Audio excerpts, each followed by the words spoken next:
That Jeep was never British. Let's get that out of the way right now, because it matters.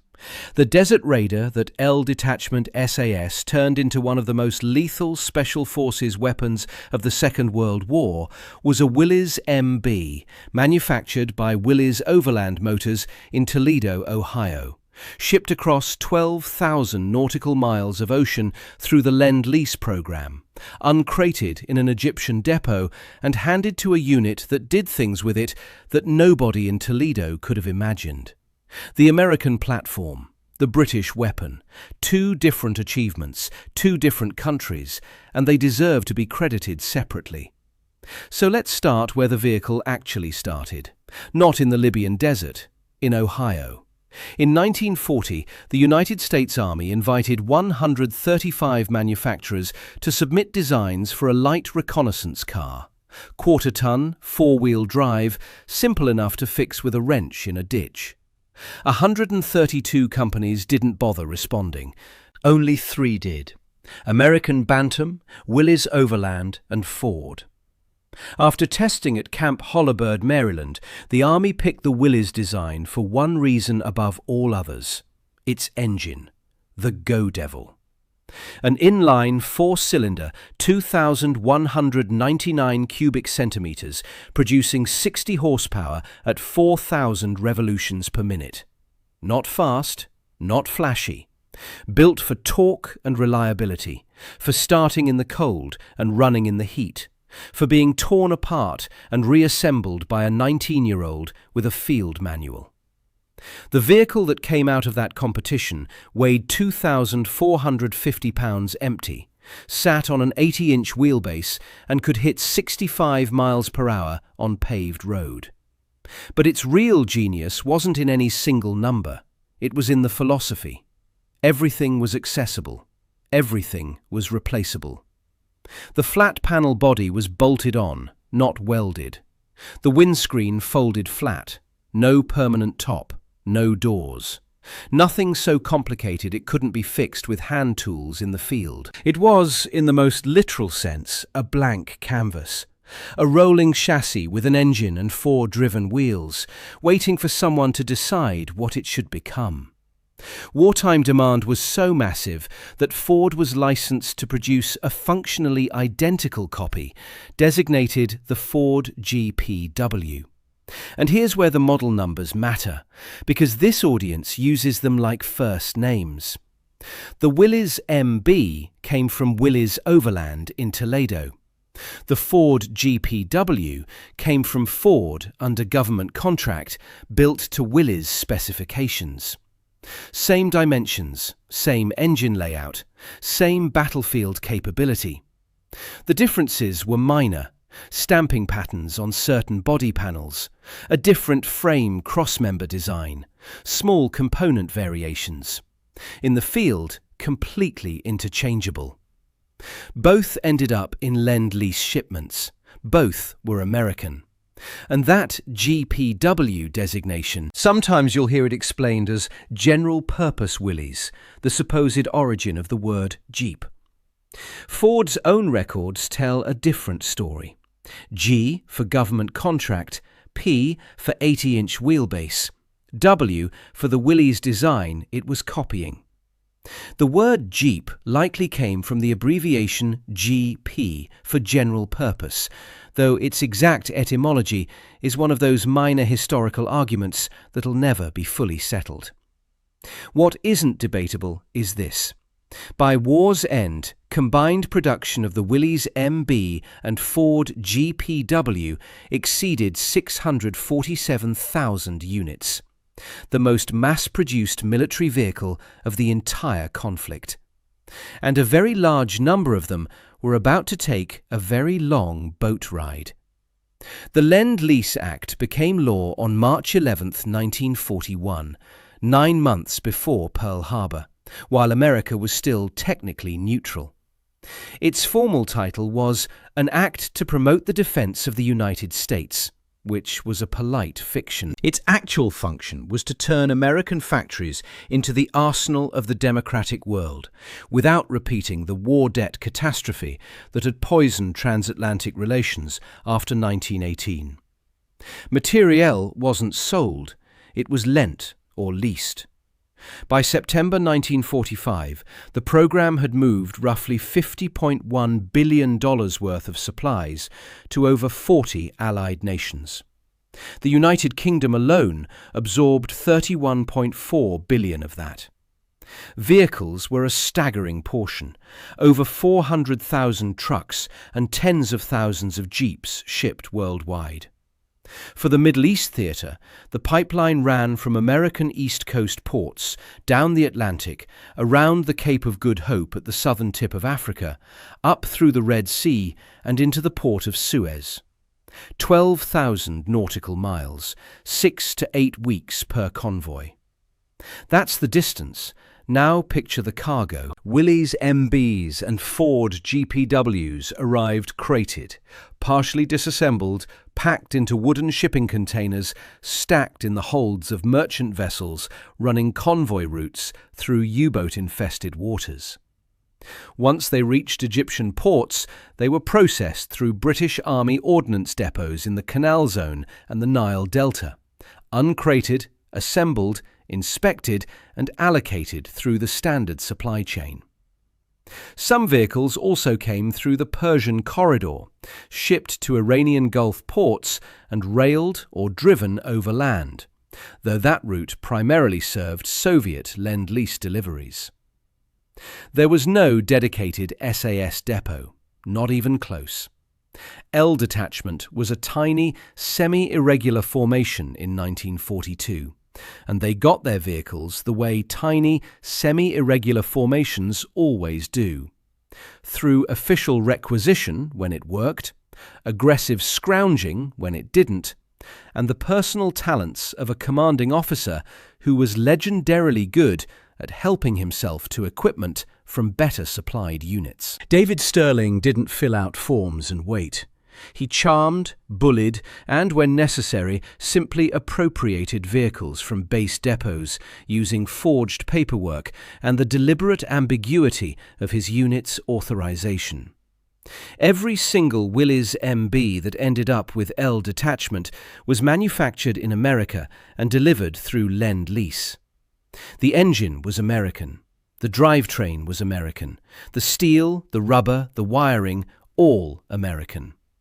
What happened after those vehicles reached Egypt was British, and it was brilliant. But the platform itself was a product of American industrial mobilization, and failing to say so isn't a simplification, it's an error. Which brings us to the Libyan desert, and to the question most content about this subject gets wrong.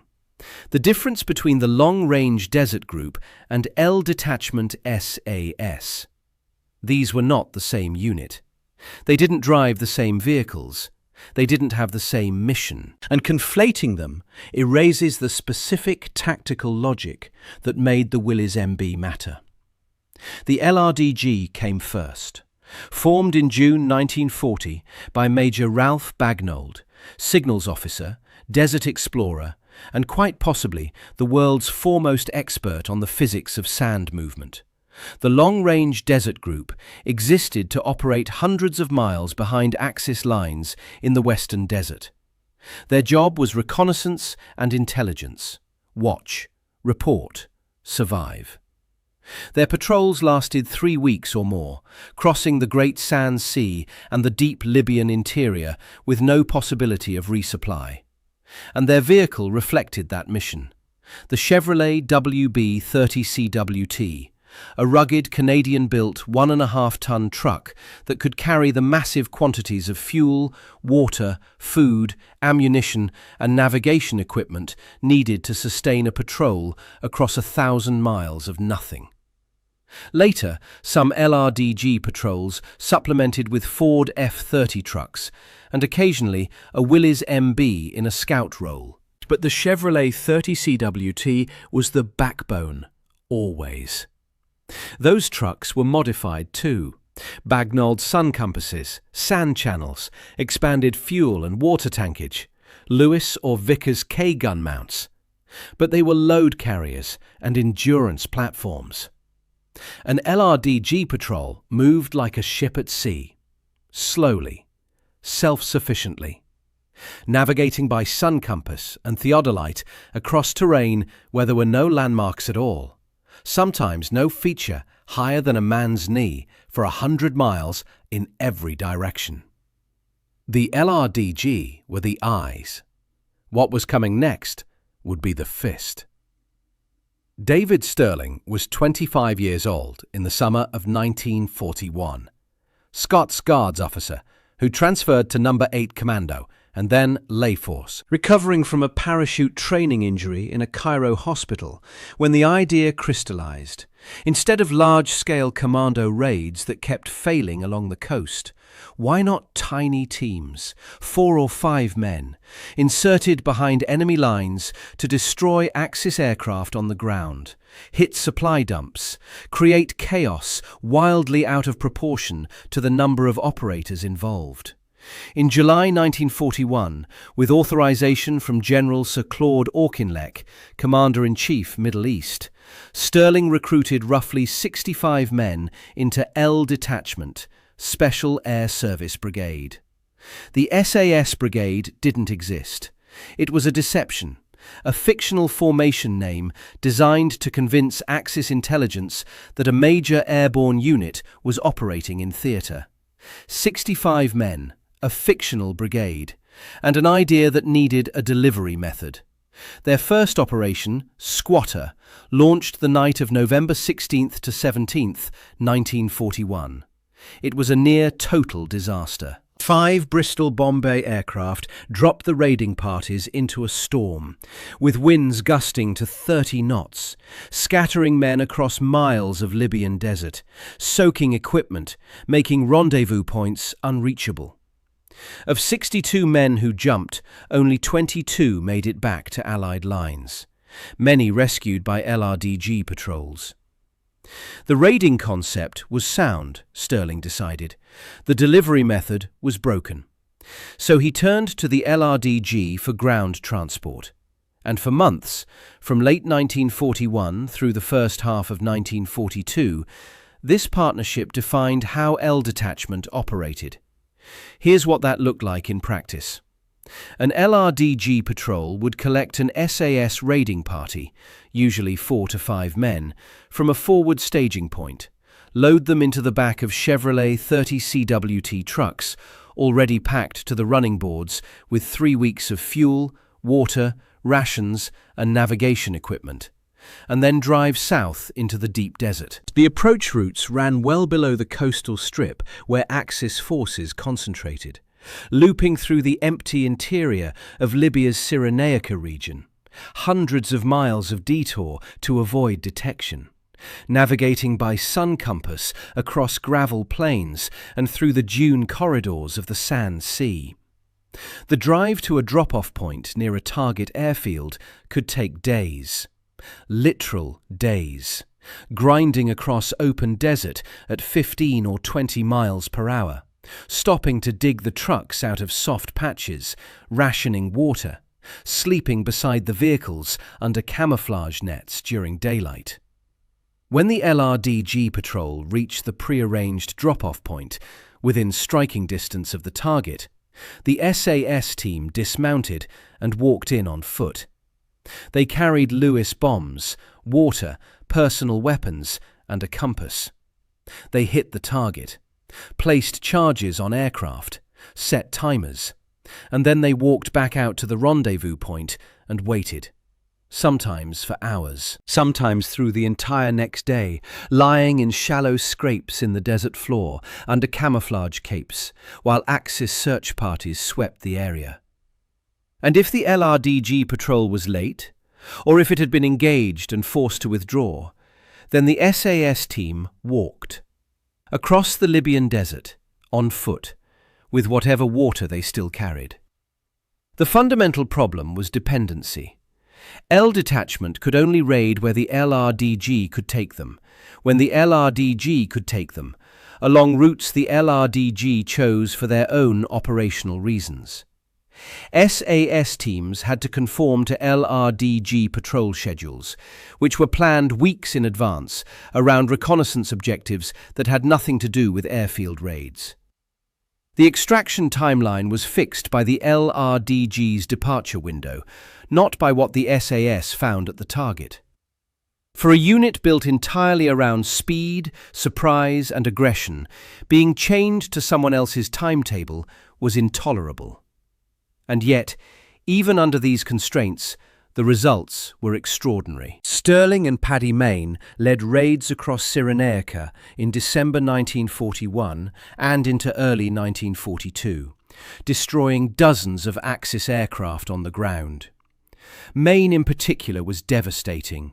The towering Irishman from Newtonards, County Down, one of Stirling's original recruits, who personally destroyed aircraft with Lewis bombs at airfield after airfield across Cyrenaica in December 1941, on foot, with explosives and sheer aggression. But the ceiling was real. Every raid required LRDG cooperation. Every withdrawal depended on someone else's schedule. And every additional operation meant more strain on an LRDG already stretched thin across their own reconnaissance commitments across the Libyan interior. Stirling needed independent mobility. He needed a vehicle fast enough for hit and run, light enough to be aggressive, simple enough to maintain deep in the desert with nothing but what you carried and what you could improvise. He needed a Willys MB. By July 1942, L Detachment had approximately 15 specially modified Willys MBs in operational service. Approximately 15. A laughably small number by any military logistics standard. And those vehicles changed the war in North Africa. The modification process wasn't a centralized engineering program with blueprints and sign-off sheets. It was field improvisation. SAS personnel working alongside Royal Electrical and Mechanical Engineers detachments attached to the unit, stripping vehicles down under canvas and building something new out of what was left. They started by removing things. The windscreen came off first. In the Libyan desert, glass reflected sunlight and could betray a vehicle's position from miles away. And at speed, on rough terrain, a shattered windscreen was a threat, not a protection. Front bumper gone. Bodywork stripped wherever it wasn't structural. Everything that added weight without adding combat capability got discarded. An SAS Willys MB in operational configuration weighed considerably less than what left the Toledo factory, because it had been reduced to its essentials: frame, engine, drivetrain, suspension, seats, fuel tank, nothing else. Then came the additions. This is where American engineering became a British weapon. The primary armament was the Vickers K gas-operated machine gun, originally designed as an aircraft observer's gun, drum-fed, capable of approximately 1,050 rounds per minute, devastating against soft targets. SAS jeeps mounted them in pairs. Standard configuration. Twin Vickers K guns on a pintle mount at the front, operated by the front passenger. A second pair of twins on a rear mount, operated by a gunner standing or sitting in the back. Some vehicles added a single Browning .50 caliber heavy machine gun, mounted centrally for range against harder targets. 4 Vickers K guns firing simultaneously. Over 4,000 rounds per minute from a vehicle that weighed less than 1.25 tons. No ground vehicle of comparable size could match that volume of fire. None. Beyond weapons, the modifications addressed the specific reality of operating deep in the Libyan interior, far from any support. Bagnold sun compasses on the dashboard, the same design Ralph Bagnold created for the LRDG, for navigation across terrain where magnetic compasses were unreliable due to the metal of the vehicle itself. Sand channels, perforated steel planks strapped to the sides for self-recovery in soft sand. Water condensers on the radiator overflow to recapture evaporated coolant, because the nearest water might be 200 miles behind you. Jerrycans of fuel and water strapped to every available surface, extending range far beyond the stock Willys MB fuel capacity. Camouflage paint in the standard British Middle East scheme, light stone or Portland stone, replacing the factory finish. And on some vehicles, wire cutter bars, vertical steel posts welded to the front, designed to catch and sever cables strung across roads at windscreen height. Decapitation wires. The kind of threat you only armour against once you've seen what they do. But modifying a vehicle is one thing. Keeping it running in the Libyan desert is something else entirely. Sand was the constant enemy. Not the dramatic dune-burying kind you see in films. The fine, flour-like particulate that worked its way into everything. Intake filters clogged within hours on the move. Air cleaners designed for American roads were woefully inadequate for sustained cross-desert driving.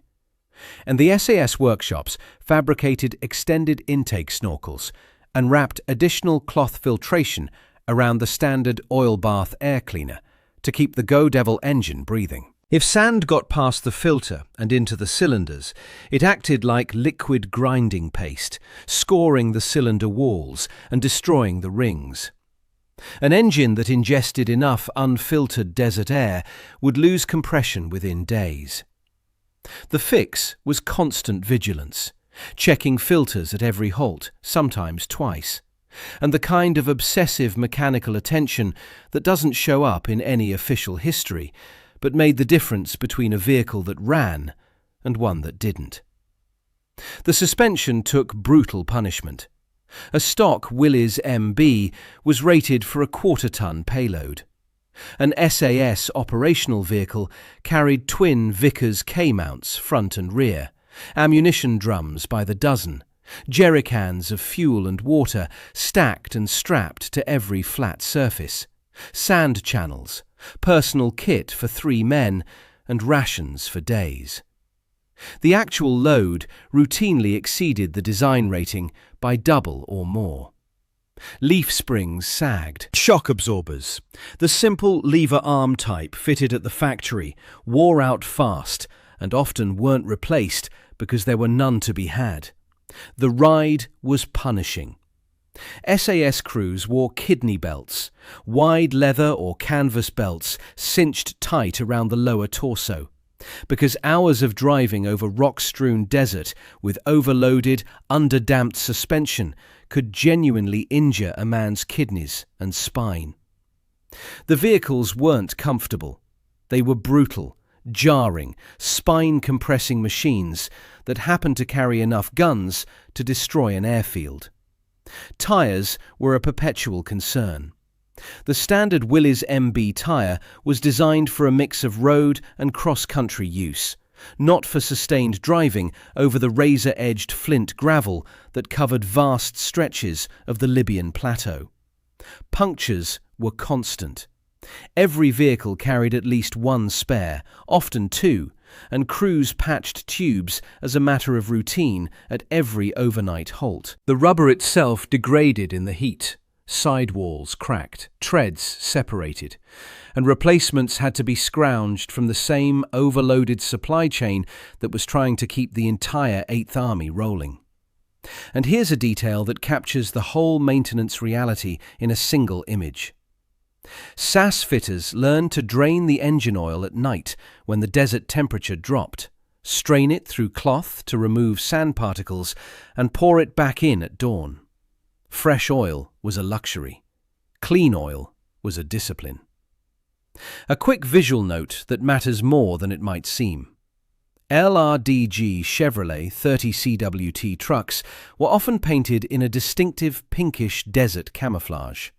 Bagnall's own observation was that a rose-tinted hue blended best against the desert at dawn and dusk, the two most operationally critical times of day. SAS Willys MBs didn't use this scheme.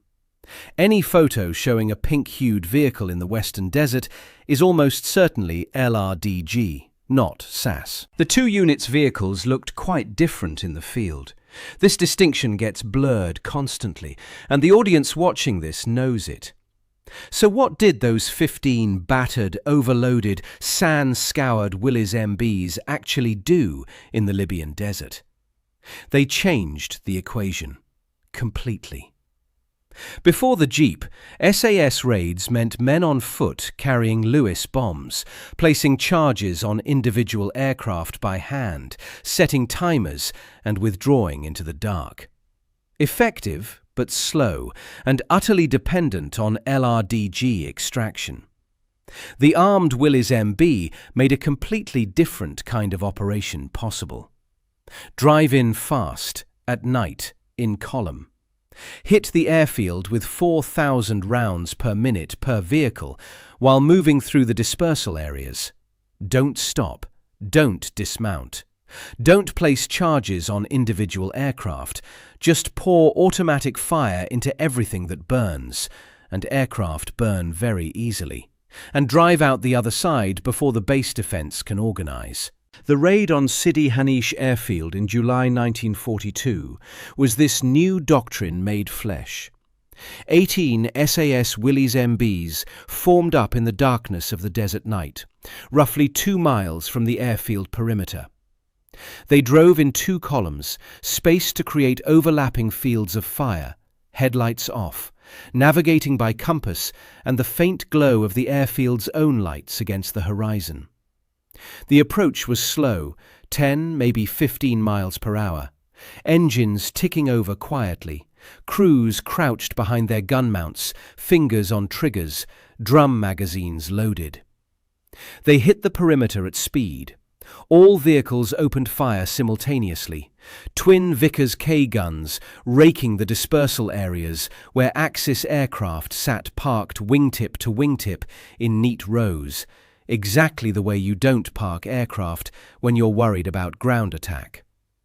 The noise was staggering. Each Vickers K gun fired 17 rounds per second, and with dozens of guns firing simultaneously across the column, the sound merged into a single continuous roar, punctuated by the deeper thump of .50 caliber rounds from the Brownings. Fire converged on aircraft silhouettes from every vehicle in the column. Fuel tanks ruptured, engines caught fire. Within seconds, the dispersal areas were lit by burning aircraft, and the light made more targets visible, and the gunners walked their fire from one aircraft to the next. The column drove straight through, not around the airfield, through it.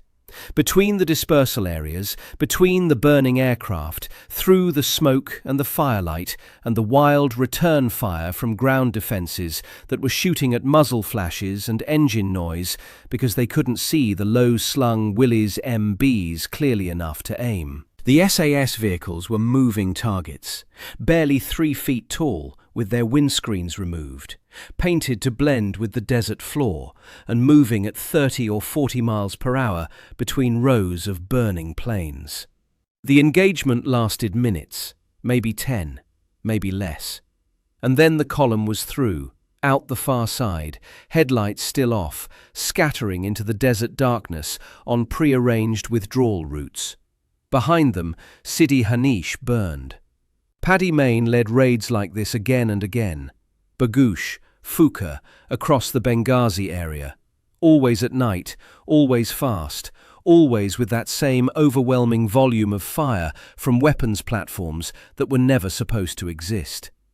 The psychological impact on Axis forces was as significant as the material destruction.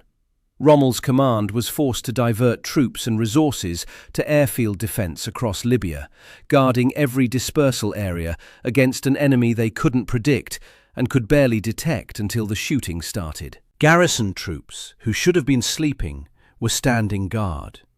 Troops, anti-aircraft guns, and defensive infrastructure that should have been available for frontline operations against the British 8th Army were tied down across the rear. All because of 15 Willys MBs, driven by men who understood that speed and firepower, concentrated at the right place and time, could make a handful of vehicles hit harder than a battalion. One critical distinction this audience demands, and rightly so. SAS Jeep operations didn't end in Libya. After North Africa, the SAS expanded, reformed, and deployed to the European theatre. Operations Houndsworth, Bullbasket, Wallace, and Luyton were conducted in France in 1944 after D-Day. One SAS and two SAS operated jeeps in France, Belgium, and across occupied Europe. But these were different operations in fundamentally different terrain with different jeep configurations. North African Willys MBs were stripped down, desert-painted, running across open sand and gravel. European theatre jeeps sometimes carried different weapon loadouts, foliage camouflage instead of desert paint, even additional armour plate for road ambushes. The terrain was bocage hedgerows, dense forest, paved roads, nothing like the Libyan interior. Photos of SAS jeeps in France get presented alongside narration about Libya. The reverse happens too. These are different theatres, different dates, and different tactical realities. They shouldn't be confused. And if you can tell the difference between a desert-stripped Willys MB photographed in Cyrenaica and a foliage-draped one photographed in the Morvan, you already know more about this subject than most people making content about it. So here's where this story lands. The Willys MB was one of America's greatest industrial achievements of the war. Over 647,000 units built in Toledo and elsewhere, delivered in quantity to Allied forces worldwide through a logistics program, Lend-Lease, that moved $50 billion worth of materiel across every ocean on Earth. And what L Detachment SAS did with that vehicle in the Libyan desert was one of Britain's greatest tactical innovations.